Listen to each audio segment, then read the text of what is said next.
Você já ouviu falar do lobisomem, certo? Aquele ser peludo que se transforma nas noites de lua cheia, corre pela floresta em 4 patas e só pode ser morto com uma bala de prata. Essa imagem está tão enraizada na nossa cultura que quando alguém fala lobisomem, é exatamente isso que vem na sua cabeça. Mas, e se eu te dissesse que o lobisomem brasileiro não tem nada a ver com isso? E se eu te dissesse que ele não é um lobo e na verdade é algo muito, muito pior? Hoje eu vou te mostrar que tudo o que você aprendeu sobre o lobisomem foi importado de fora e que a versão brasileira dessa lenda é uma das criaturas mais perturbadoras e bizarras do nosso folclore. Então, apague as luzes, coloque os fones e vem comigo descobrir o terror que se esconde nas encruzilhadas do Brasil. Antes de falarmos do nosso lobisomem, precisamos entender de onde veio essa versão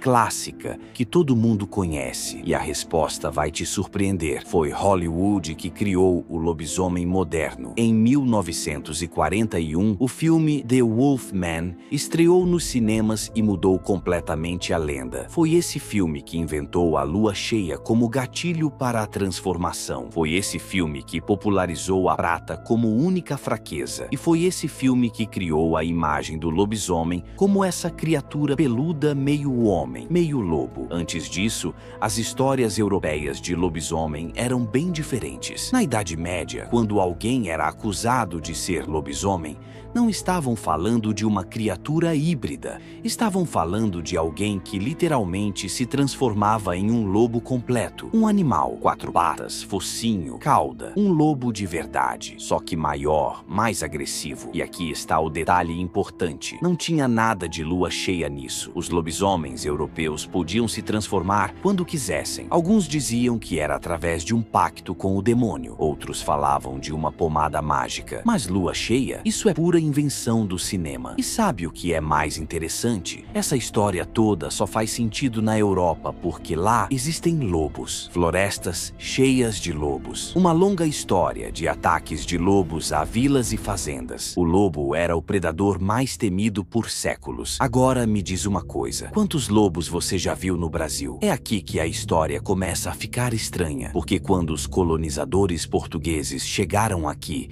e trouxeram suas lendas europeias, eles tinham um pequeno problema. Não existem lobos no Brasil. Ah, mas e o lobo-guará? Ótima pergunta. O lobo-guará, apesar do nome, não é um lobo. Ele é uma espécie única, que não tem ligação com lobos, nem com raposas, nem com coiotes. É um canídeo completamente diferente de tudo. E mais importante, o habitat dele fica longe das regiões onde as histórias de lobisomem são mais comuns. Então temos um problema. A lenda do lobisomem chegou aqui, se espalhou, mas sem lobos. Como que isso funciona? A resposta está na forma como a transformação do lobisomem brasileiro acontece. E é aqui que a coisa fica perturbadora. Diferente da versão hollywoodiana, o lobisomem brasileiro não se transforma ao ver a lua cheia. Na verdade, a lua nem importa tanto assim. O que importa é o dia da semana, quinta-feira ou sexta-feira, dependendo da região. E não é em qualquer quinta ou sexta, é na madrugada, quando a vila está dormindo, quando não tem ninguém nas ruas, quando só existe você e a escuridão. Mas a transformação em si é aqui que tudo desmorona. Para se transformar, o lobisomem precisa ir até uma encruzilhada, ou um pasto, ou qualquer lugar onde animais tenham passado recentemente. E então ele se joga no chão, literalmente. Ele rola na terra, se esfrega no barro, na poeira, nos rastros dos animais. E enquanto ele faz isso, seu corpo começa a mudar, mas não da forma que você imagina. O lobisomem brasileiro não vira um lobo. Ele absorve características dos animais que passaram por ali. Se porcos passaram por aquele lugar, ele ganha focinhos, orelhas e cascos de porco. Se cabras estiveram ali, ele desenvolve chifres retorcidos e pernas de bode. Se galinhas ciscaram naquele chão,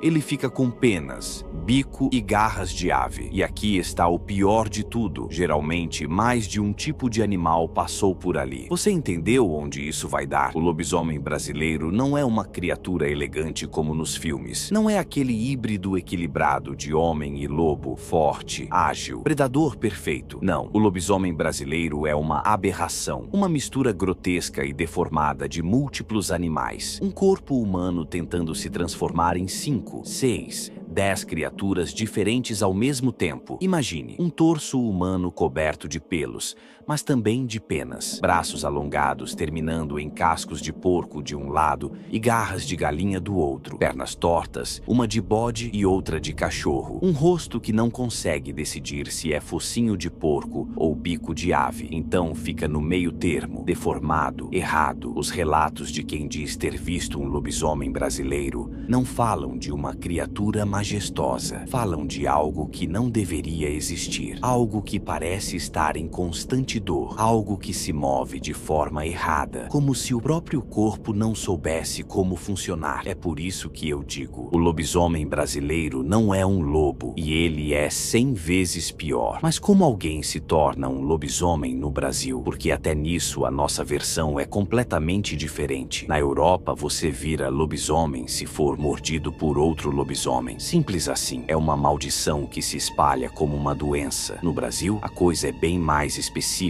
e mais cruel. A forma mais conhecida é: você precisa ser o 7º filho homem, nascido depois de 6 irmãs mulheres. Essa combinação exata. 7 irmãos no total. As 6 primeiras meninas. O 7º é você e você está amaldiçoado. Não importa se você é uma boa pessoa. Não importa se seus pais te amam. Não importa nada. Você nasceu na ordem errada e agora vai passar o resto da vida se transformando em uma aberração toda quinta ou sexta-feira de madrugada. Mas tem outras formas também, dependendo da região. Passar por baixo de uma árvore onde uma égua pariu. Ser concebido em determinados dias santos. Ter relações incestuosas na família. Ser filho de um padre ou freira que quebraram seus votos. Em todas essas versões, o lobisomem brasileiro não é alguém que fez algo errado. Ele é vítima das circunstâncias. Ele não escolheu nada disso e ainda assim vai sofrer para sempre. Agora que você sabe como ele é e como ele surge, a pergunta é: o que ele faz quando se transforma? Os relatos variam muito. Alguns dizem que o lobisomem brasileiro tem fome de fezes. Sim, você leu certo. Ele invade currais, chiqueiros, galinheiros, não para matar os animais, mas para comer seus excrementos. Quanto mais nojento, melhor. Outros relatos falam que ele procura por crianças não batizadas, que ele fareja recém-nascidos pelas janelas das casas, que ele arranha as portas esperando que alguém abra. E tem ainda as histórias que dizem que o lobisomem corre, simplesmente corre, atravessa 7 cemitérios, 7 igrejas, 7 encruzilhadas, como se estivesse cumprindo algum ritual que nem ele entende, como se a maldição o forçasse a percorrer um caminho específico todas as noites. Mas em todos os relatos,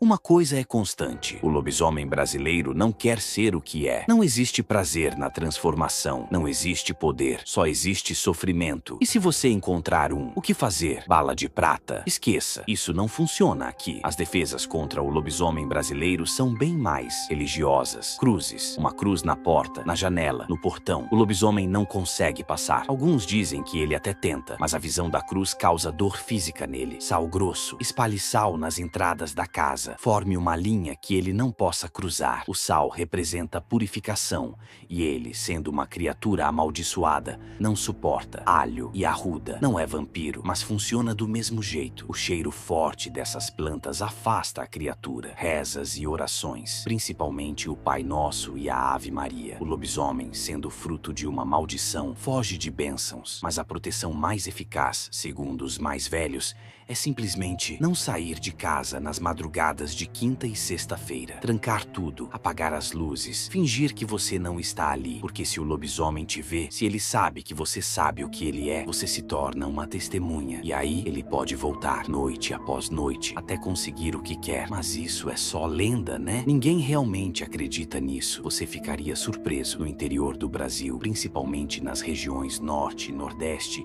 e Centro-Oeste. As histórias de lobisomem não são contos de fadas, são coisas que as pessoas juram ter visto, juram ter ouvido, juram que aconteceram com alguém que elas conhecem. Eu vou te contar alguns casos que circulam até hoje. O homem que corria nu pelos cemitérios anos 80, interior do Maranhão. Durante meses, moradores de uma pequena cidade reportavam ver um homem nu correndo pela estrada nas madrugadas de quinta-feira. Ele sempre seguia o mesmo caminho. Saía da mata, atravessava o cemitério, corria até a igreja e voltava. As pessoas começaram a se trancar em casa nessas noites, até que um grupo de homens decidiu seguir a criatura. Eles seguiram os rastros até uma casa afastada. No dia seguinte, confrontaram o dono da casa. Era o 7º filho de uma família conhecida, nascido depois de 6 irmãs, interior de Goiás, anos 90. Um fazendeiro acordou com o barulho dos porcos gritando. Pegou a espingarda e foi verificar. Quando acendeu a lanterna no chiqueiro, viu algo que ele jurava não ser humano nem animal. Tinha corpo de gente, mas estava em 4 patas. Tinha pelos, mas também penas. O focinho era de porco, mas as orelhas eram de cachorro. E os olhos, ele dizia que os olhos ainda eram humanos. Assustados, com medo, a criatura fugiu antes que ele pudesse atirar, mas deixou rastros, pegadas que começavam humanas e terminavam em algo diferente. Este é mais recente, anos 2000, Tocantins. Uma família estava desesperada porque o filho mais novo, o 7º nascido depois de 6 meninas,